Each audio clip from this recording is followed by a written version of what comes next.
عسلامة ومرحبا بكم. اليوم حاسيلو جيتكم في منظر فظيع جدا جدا جدا، صدقوني والله.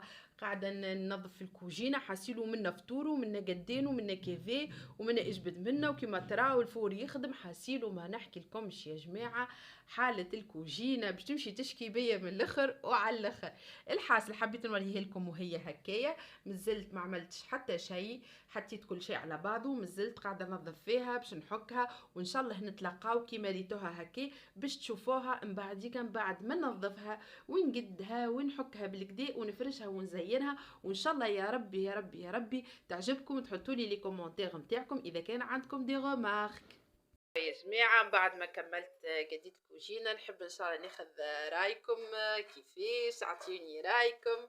هذه تحضيراتي، نظفت الكوجينة كلها كاملة والحمد لله. ان شاء الله يا ربي كل عام واحنا حيين بألف خير يا ربي، وان شاء الله الأمة الإسلامية الكل بخير.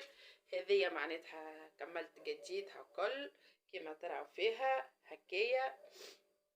هذوما الحقوق هذوما انا قديتهم ادوميسيل معناتها وحدي هكاكا، معناها شويه فازيت وكل نبدلوا شويه في الديكور وكل. حبيت نوريكم ان شاء الله يا ربي تعجبكم كيما تراو فيها هكا، فهمتوني. هذه لوتر كوتي هكايا كيما تراو فيها هكايا، دي بابي سويتو كيما تراو معايا. دوكم بقية الحكيكات حاسيلو وين هكايا نقد ونعمل ان شاء الله يا ربي تعجبكم. كوجينة يعني بسيطة بما لا يعني، معناها بحاجة بسيطة وكل، معناها كل قدير وقدر الحق بتاع ربي. ان شاء الله يا ربي تعجبكم. وما بقى لي كان باش نقولكم لما حال شوفوا شهر جروين وانا نفركس عليه وكل. ان شاء الله يا ربي تعجبكم، وابقاو معايا باش تشوفوا الوصفات متاع اليوم كيفاش كانوا معانا. وتوا من بعد ما كملت معناتها وريتكم الكوجينه كيفاش كديتها، بيان سور مازالت ديما نبقاو كيما العاده نظفو كالغبره وكالحاجات وكل. توا باش نعملو الشحور متاعنا. الشحور هذايا لجميع المعسلات، وصفة ناجحة 100%. تبعوا الطريقة بالضبط، صدقوني وصفة ناجحة 100%. تحطها دكوتي معناها حتى كي تجيبش طيب اي حاجة ولا حاجة تستحق للشحور، تجبد تلقى الشحور متاعك. المكونات متاعنا اللي هما عندي السكر، كعبة قارص، بيان سور السكر على معناها على كمية باش نشوفوا مع بعضنا طريقة الكميات. ومعاهم الجلوكوز. الجلوكوز راه ماهوش نسبة كبيرة وماهوش حاجة ضرورية. انا نعملوا الجلوكوز باش يحافظ لي على التعليكة، معناها كي نعمل حاجة يبقى لي الشحور نتاعي ديما يلمع ما يطفيش، معناها تعمل به اليويو الكنافة كل شيء معناتها راهو ديما تبقى فيه اكل لمعة، مهما يبقى مدة طويلة يبقى فيه اكل لمعة، وتبقى فيه اكا تعليكة تجينا حويجة بنينة بنينة بنينة بالكدا. او بقاو معايا وشوفوني كيفاش باش نحضر الشحور متاعنا. لهنا انا خديت الطنجرة متاعي هذيا، الحق هذيا ديما نطيب فيها شحور خاطر نخدم بها، فهمتوني. باش نوريكم كتابة كيفاه باش ناخذ. انا عندي الكيلة هذي، انتوما اي كيلة اللي باش تستعملوها هي اللي باش تقيسوا بها كل شيء به. بسم الله الرحمن الرحيم. اول ما باش نبدا باش نعمر، نحسب قداش عندي من كيلة سكر باش نعرف قداش باش نحطوا الماء. راهو لازم كيلة السكر على قد باش نعرفوها نحنا معناها قداش باش نعملوا ماء به. بسم الله هذه كيلة نحطوها دو كوتي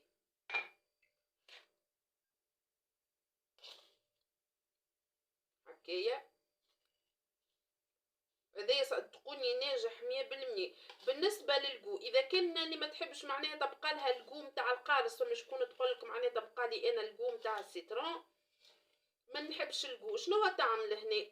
تحط كميه جو نتاع السيترون وترمي فيه معناها وقت بعد ما يغلي ترمي فيه قشره نتاع برقدان ولا قشره نتاع مدالينه تبدا شايحه، تحطها يجيك المطعم واللون صدقوني بنا اعلى بنا. كنت قبل خدمته معاكم شحور بالواحد بالقشره نتاع البرقدان، تلقاوه في الفيديو نتاعي على قناتي.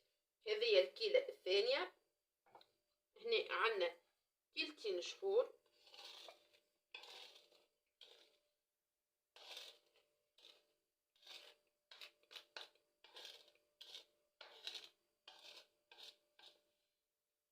هذه لما حالة الكيلة الثالثة باش نكمل لها خاطر جاتني ناقصة شوية. بسم الله الرحمن الرحيم. نكملوا لها كيلة الشحور نتاعنا باش تجينا شحورنا ناجح. معناها نعطيكم بالضبط باش نتوما ما يعني ما تضيعوش في الوحدة، معناها في الكيلة بالضبط. هنا انا عندي 3 كيلات سكر، بنفس الكيلة اللي باش تقيس بها السكر تعمل اشطرها بالماء، يعني 3 كيلات سكر عليهم كيلو ونص ماء. 3 كيلات سكر عليهم كيلو ونص ماء.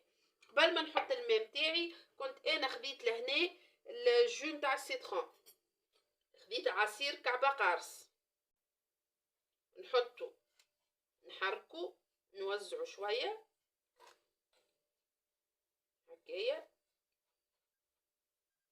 وتويكا نحط كيلات بالنسبة للكيلة معناتها باش نعملو كيلات الماء متاعنا. بسم الله الرحمن الرحيم. هذه كيلة ماء ونزيدو نص الكيلة هكايا يكون الشحور متاعي سي بون. تاو شنو باش نعمل؟ انا ما نحركوش، نحطو على نار هاديه ونخليه يطيب. من بعد باش نوريكم وقتاش احنا باش نحطو الجلوكوز نتاعنا. توا ما بقالي كان باش نغطيه ونحطو على الغاز ونخليه يطيب.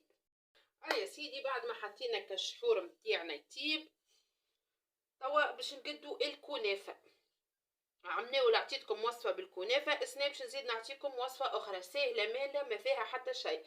لهنا كنت خذيت بالكاس هذي، ديما نقولك انا نحاول باش نعطيكم ابسط الحاجات. هذه الكيله اللي باش نعتمدها، خذيت كيله نشا، كيله نشا معناها كاس هذايا نشا، عليه كيلتين فرينه، عليه 4 مغارف زيت، شطر مغرفه صغيره ملح وشطر مغرفه صغيره سكر، وعليه 2 كيسان ماء.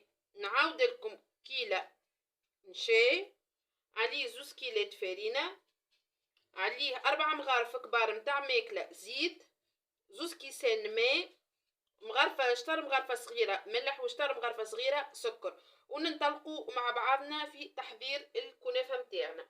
لهنا خذيت النشا لازم يكون مغربل، والفرينه كيف كيف لازمها تكون مغربله زاده.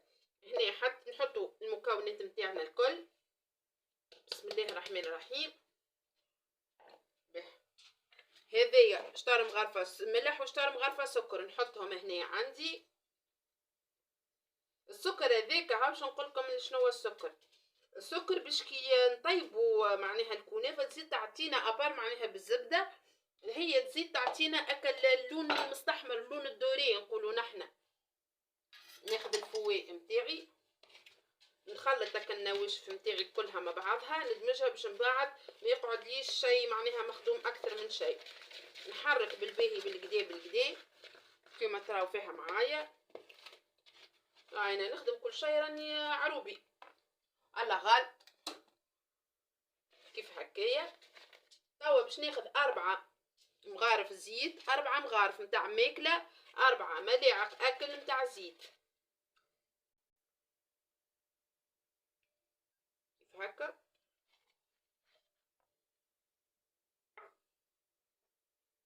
وناخذ تويكا باش نكيل الماء. بسم الله. هذه الكيله الاولى ماء، نخلط، ما تصبش الكل بعد تخلط. خلط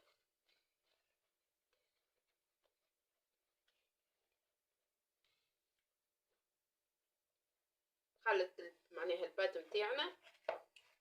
صدقوني كيما الوصفه اللي جات عملناول كيما الوصفه متاع سنان ناجحه و100%، ما تخافوش منها. هذا الكاس الثاني بالماء، ما عادش نزيد حتى نكته ماء اخرى. تويكا نخلط، لازمها تتخلط بالكدا بالكدا، ومن بعد نصفيو الخليط متاعنا. شوفوا انا شنو نعمل لها، شفتوا نخليها هكا كيما تراو فيها، نخليها شويه تتحل في عقلها، ومن بعد نعاود نخدمها. هنا باش نوريكم خذيت دبوزه بالمكيال هذا، معناه نتوما ليكم اي دبوزه تحبوا تختاروها. وخذيتها هوني نقبتها، تكون الابره جويده جويده جويده على الاخر، بيان سور تكون معقمه. انا هني حرقتها بالنار باش نجمت عملت بها اكل نقبات جويدي باش من بعد نخدمو به. هني هوني بعد ما خليتها ارتاحت شويه كما قلت لكم، تو باش نبدا نخلط فيها. شوفوا قداش تجيكم ساهله، شفتوها وصلت تتحل وحدها.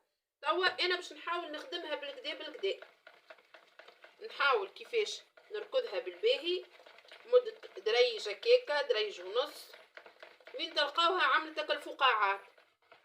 كي تبدا تعمل في الفقاعات كيف هكا وتصفى، ما عادش يولي عندي معناها هكا الكعيبرات الصغيرين. ناخذ دبوستي ولازمنا نصفيوها، راهو لازم تصفيها حتى ولو كان ما فيهاش كعابر، راهو لازمك تصفيها البات. نكملوا نخدموها ونصفيوها ونحطوها في بيبزتنا، ومن بعد ترجعوا تشوفوا معايا بقية المراحل متاعنا كيفاش باش نقدوها. توا بالنسبة للشحور متاعنا ديجاكم تراو فيه كيفاش يغلي، شوفوا اللون متاعو كيفاش ما شاء الله. توا باش ناخذ مغيرفة اغليكوز ونحطها فيه. هذا شحور راني ما حركتوش جملة، ما مسيتوش ديجا هكا، حتى الحرافة كما تراو فيهم ما همشي محروقين كيما هو، ما تمسوهوش. نحط هاويكا مغرفة الجليكوز، نخليه يغلي شوية ويكون الشحور متاعنا حاضر. من باراو متاع دريج من زمان يذوب الجليكوز ويغلي شوية ونطفيه، معنى حكاية كل حكاية 5 مينوت لا أكثر ولا أقل. وطو باش نبداو نتعداو باش نكملو مرحلة الكنافة متاعنا. باهي يا جماعة، تو نكملو بقية الفيديو متاعنا. لهنا كنت خديت انا الدبوزة هذيا نقبتها لهنا في الراس متاعها بالضبط، ريتوها نقبة جويدة على الاخر، نقبة واحدة. ناخذ القلاية متاعي باش ناخذ بابي اسويتو دوبا نبلو شوية هكايا بطرف زيت، نمسح بيه القلاية متاعي، يكون النار غاز على نار هادية باش نوريكم كيف هكايا، تكون على نار هادية. ناخذ الكنافة متاعي بسم الله الرحمن الرحيم ونبداو نخدمو فيها. ماشي وجيب، لازم القلاية تكون سخون ما تكونش جويد معناها باردة، سامحوني.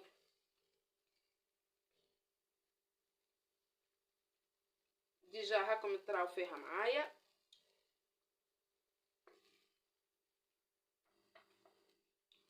شفتوا انا حبيت نوريكم هكايا باش تبان لكم بالكدا. خليوها.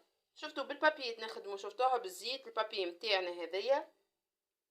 شفت حتى كان يجيكم قطرات معناها كيف هكايا، ديجا انت كي تجبد يبقاو في وسط القلاي. هنا الكنافه متاعنا لموها هكا بالطرف كيما ريتوها، شوفوا ما شاء الله. نهزها، حبيت نوريها لكم ونحطها على حويجه كيف هكايا. باش نوريكم كيفاش بالضبط، حويجه كيف هكا، ونحطها تبردن على بابي في صحن ونحطوها تبرد باش من بعد نجمو نخبيوها. مازلت باش نزيد نوريكم مره اخرى كيفاش نقدوها. صدقوني الطريقه سهله سهله سهله على الاخر، ما تستحقش منكم لا تعب ولا جهد، وحويجه نظيفه في الدار.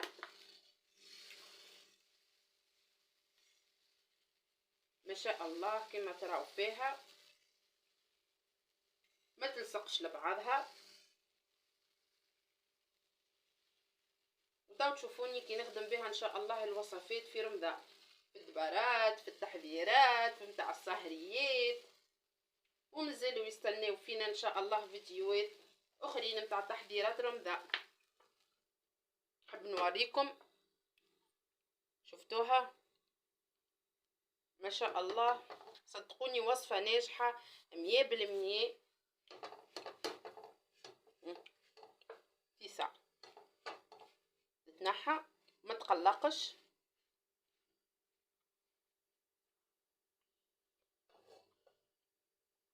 كما تراو فيها. بالنسبة للتخزين متاعها تاخذ الكمية متاعك هكا ما شاء الله. شفتوها، ياخذ الكميه اللي تحب عليها، تحطها في ساشيات نتاع كونجيلاسيون وتخبيها. وقت اللي تبدا حاجتك باش تقد الكنافه تجبد اكا الساشي هذيك وتحطها. ان شاء الله يا ربي تكون عجبتكم التحضيرات نتاع اليوم، واستنوني مازالت معانا برشا تحضيرات اخرين وان شاء الله الجمعه دي كلها تحضيرات نار نار نار. ما بقى لي باش نقول لكم تبقاو على خير.